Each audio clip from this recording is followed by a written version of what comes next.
Today, I want to show you how you can salvage a drum performance that maybe was poorly recorded. Maybe it's a kind of a bedroom recording, cheap mics. All kinds of problems can happen, especially when you're doing home recording or demos and you're working with a budget. But there's a lot of really cool techniques out there. There's a lot of technology has come a long way when it comes to enhancing audio. I recently did a video showing you how I use Melodyne to augment drum performances that maybe needed a little something extra. That's another video. If you didn't see that one, you can click the link in the description below and watch that video later. This is a situation where you have a drum performance that you want to keep, and for whatever reason the audio just isn't working. So what I have here is I was going to do a song that was an older demo recorded on really cheap mics. Couldn't find that session, so I'm going to use this to show the technique. This is a live drum performance. This was a live recording. Let's take a listen to these drums.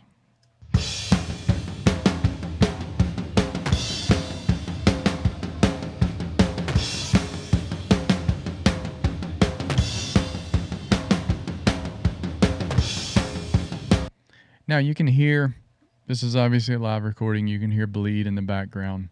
Nothing wrong with that. Actually kind of cool part of the sound. The kick drum, doesn't sound too bad. It's a little dark and muffly, but you can do something with that. Like we talked about in a previous video. The real issue here, and this is one of the big ones, is the tom mic. The mounted tom in this particular recording has a very distorted right at the top where it hits. Now, it could have just been overpowering the microphone. Not sure what was used on this tom. It could have been a short in the cable. Any number of things could have caused this. Now, you could just simply replace it. And you can do that with just about anything. Drum exchanger, Steven Slate's drum trigger, Drumagog, anything. You could drag and drop a single sample in, by hand and line it up and replace that. And that would fix that problem. But the bigger issue with this particular capture is the overhead. And you'll hear...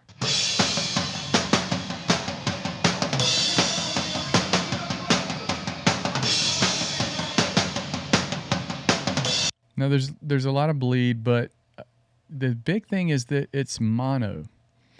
And I think what happened, because it sounds like two different cymbals, a thinner cymbal, maybe a smaller one, and a bigger, darker cymbal. But both cymbals are right down the middle. One's a little quieter than the other. And so what it sounds like is that maybe this was a stereo mic setup, and something happened that either one side of the overhead didn't record, or maybe that track was lost in the transfer. Something happened, and we ended up with only one side of a stereo overhead. So what you can do, and this is a great situation where you can salvage a recording using this technique. This is a really solid drum performance. It sounds good, feels good, it's got great energy. So we want to try to salvage this. So I'm just going to cut a section out, and we're going to take a look at what we can do to make this still a usable session. So the first thing you want to do, and I'm just going to chop down a few bars here, so that we're not working with a lot of audio material. Shift Command K. We're going to export these to our desktop. So now I'm just going to open up Superior Drummer 3. We're going to go into the tracker tab, and we're going to go in and grab our drum tracks that we just pulled in and load them up. And Superior Drummer will go ahead and analyze the tracks for you. I'm going to move my kick to the top. So we're going to start with the kick drum. And what you can see is all these white lines are what Superior Drummer 3 has analyzed as being the drum hit for that particular drum. And you can see there's a little white hit here, and it corresponds with the dots down on these two lower levels. So we've got a couple of a few options really down on the bottom to try to clean this up a little bit. That is more than likely bleed of another drum. Perhaps it's the floor tom, which is driving pretty consistently throughout the groove. But what you can do is you can pull this line up to raise the threshold, and that should clean it up. Before we go on, I see one other little thing here, and this we'll go down to this second bar, and you can see there's actually the little hit right here. You can raise this threshold, and it cuts out any of the other lower bleed, especially on a track where you've got such a dynamic transient as we do on this kick drum. There's plenty of room for that, so we can raise that a little bit more, and it cleans things up nicely. So now let's just solo this up and listen. All right, now I'm gonna blend in.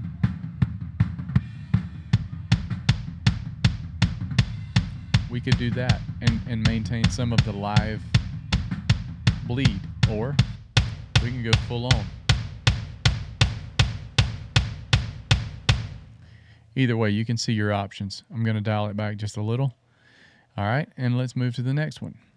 Now we've got quite a bit of bleed going on here. This is obviously a very loud performance. There's a few things we can do. I'm going to try, first of all, we can select in this reduce bleed, and we can select everything around it and try to reduce some of the bleed, which looks like it's going to do it pretty nicely. Although, if you notice, there's a hit here that's still out, and there's two now that it's not taking into account. So we're going to raise this a little bit more, and then we're going to reduce, but see, then that brings back some of the others. So in a situation like this, it is a bit more painstaking, but what you can do, and this is what I would do, I'm going to minimize this. I'm going to go back into my session, and we can see those hits very well. Now I'm just going to cut these out. Doesn't have to be anything super precise, just so we're getting these hits. It's very simple with this rack tom because it only gets hit in a few places. And then I would come back in and just clip gain down everything in between the hits.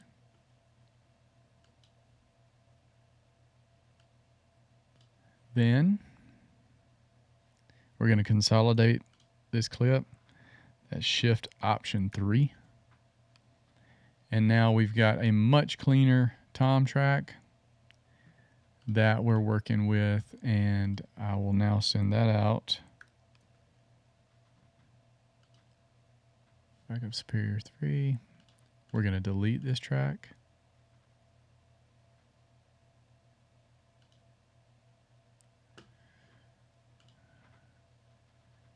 And we'll bring in our new one.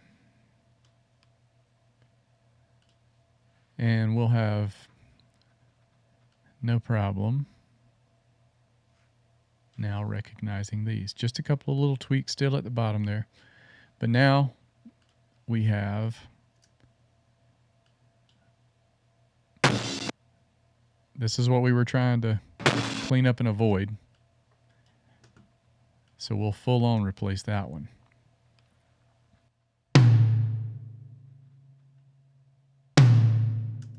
So much better. Now the floor tom has got a lot of dynamics. It's really kind of creating the groove in this situation. So we don't want to get too crazy with dropping things out. But there are a few things that we do need to try to clean up right here underneath these rack tom hits. It interrupts the groove of the floor tom just for that hit, and we've got one right there that we've got to get out of the way as well. He's right here. And so we're going to take it up just as far as we can.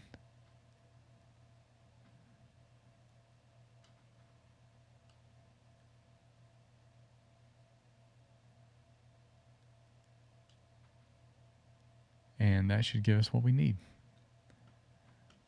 See what it sounds like. You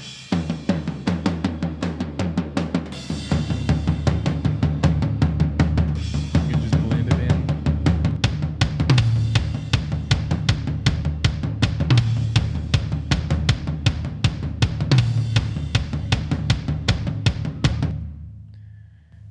So I'm going to bring in now the snare.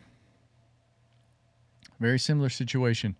Now, some snares you can have a lot of little ghosty notes, grace notes, if you will. It's not the case with this particular performance. These are pretty full-on rock hits.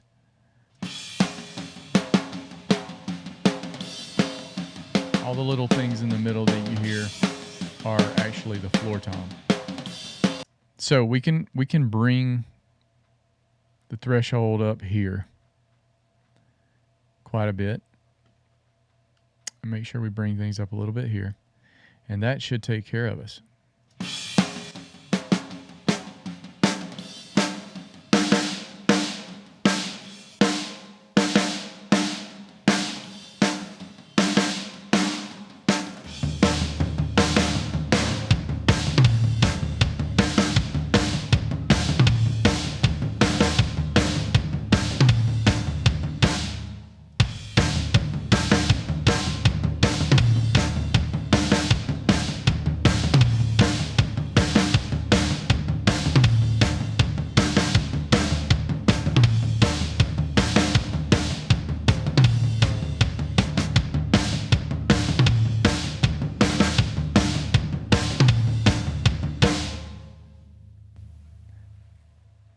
The last thing that leaves us with now is the overheads. And remember, this was the really big issue that we had earlier that we wanted to try to do something about.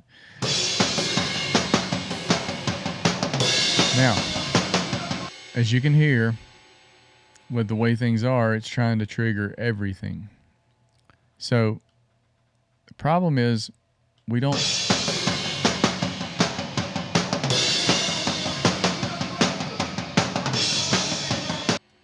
have a lot of options here.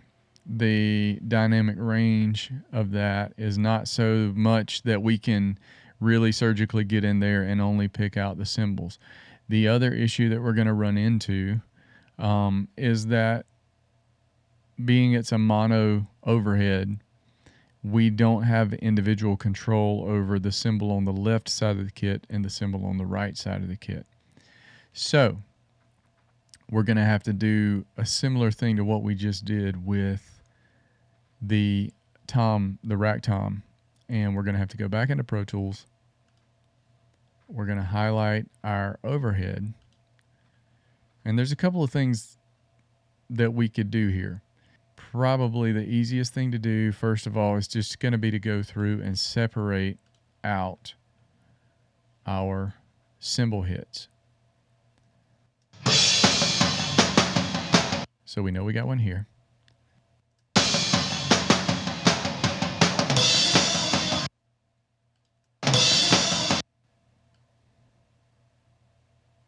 going to change this to slip mode because I think our cymbal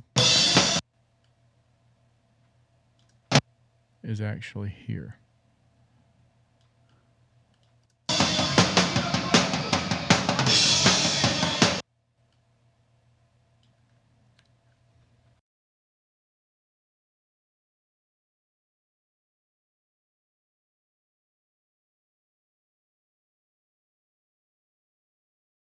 Okay, so now that these are separated out, the first most obvious thing we're going to do is just like we did before, we're going to turn these down. I'm actually going to leave a little bit of bleed. I'll probably take it down about negative 18 dB roundabout.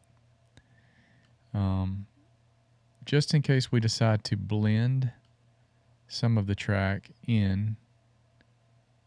Biggest thing is we want to make sure that these cymbal hits are much louder than any of the bleed or the rest of the overhead of the kit. And I think we've accomplished that now. And we're going to grab and drag in those overheads that we just exported. We're going to pull them in. It's going to analyze them. And you can see already that we're in much better shape with our overheads. So we'll come down here. We'll adjust this bleed threshold a bit. Okay. Just clean out some of that extra junk and get a little closer to. All right, that should get us where we need to be. So let's see what we sound like.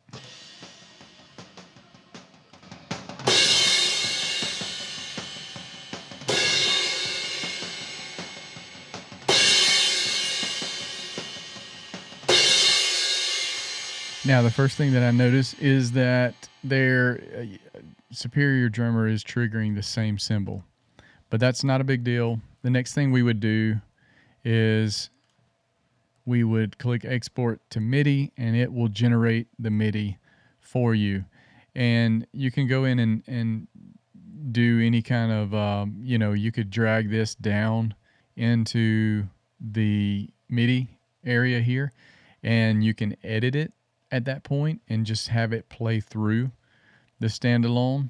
What I'm going to do so we follow this through to completion is I'm going to grab the MIDI, the combined MIDI, and I'm going to drag it onto my desktop. And then we're going to close Superior. So now that we're back in the DAW, I'm going to open up an instance of Superior Drummer.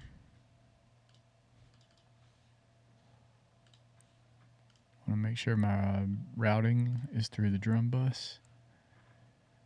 All right. I tend to really like this Nashville Slam.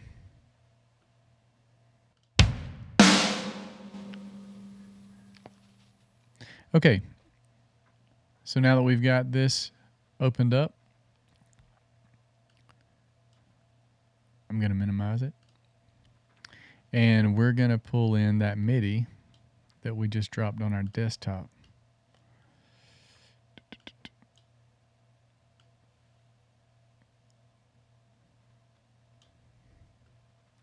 And we're just going to line it up right there. And yeah. So let's see what we got.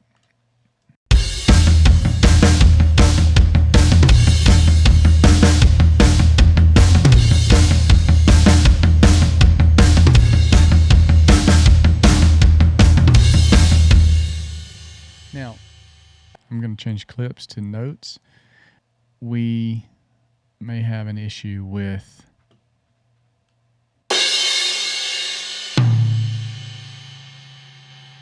all of the overheads being triggered on the same channel. So that means our next one, which is here, needs to be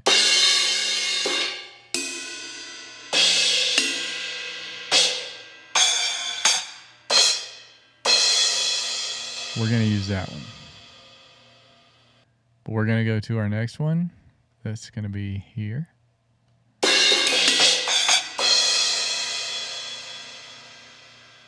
I'm going to go to our next one, which is here.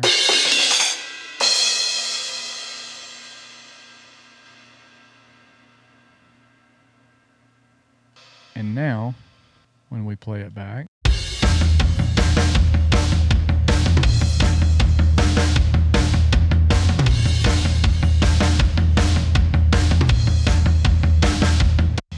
and it alternates. Now, what this does is it gives us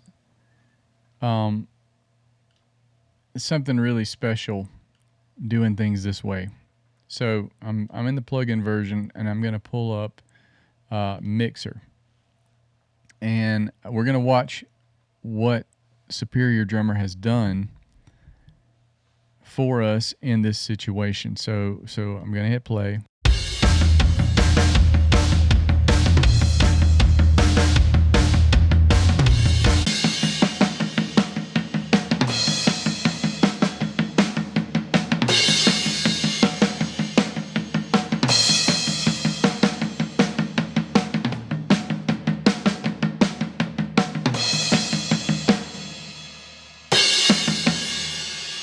Now I'm just noticing that it appears that Superior Drummer in this instance is set to drum perspective. So my cymbal crashes are on opposite sides from where I would have them personally. But that's not a huge deal.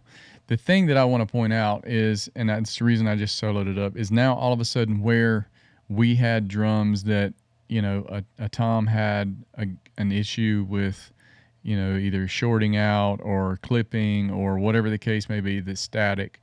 And then we had an overhead, which was a mono overhead for whatever reason. We had no stereo kit sound. We had no stereo spread. But by just using those few elements of drums that we have, pulling them into Tracker, and then utilizing this powerful tool, what Superior Drummer has done now for us is it has generated a stereo overhead.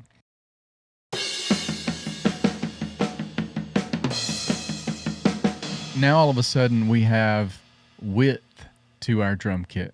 We have even some depth, because it also generates room tracks.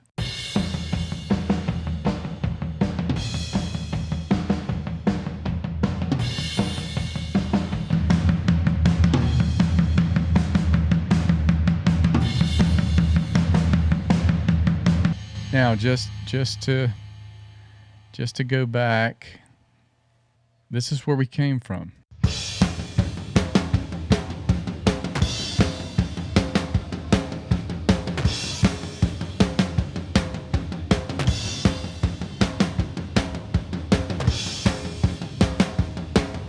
And this is where we've ended up.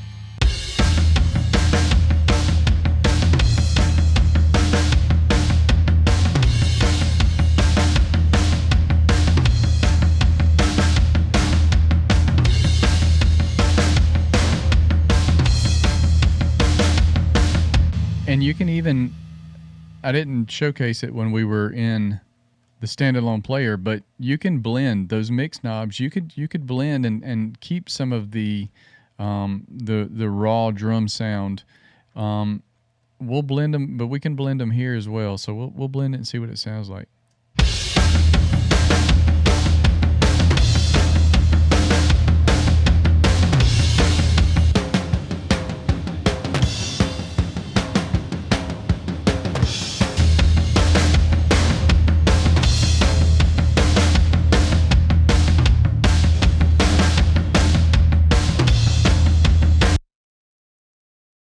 Superior Drummer 3 is a powerful tool to take those recordings that are less than optimal and turn them into something that sounds fantastic that you can share with the world without any hesitation.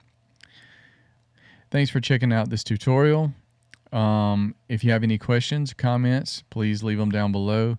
You can also go to thepracticalproducer.com, sign up for our mailing list, and we'll send you some free drum samples and lots of other content and news as it comes your way. We'll have some new courses and new things coming out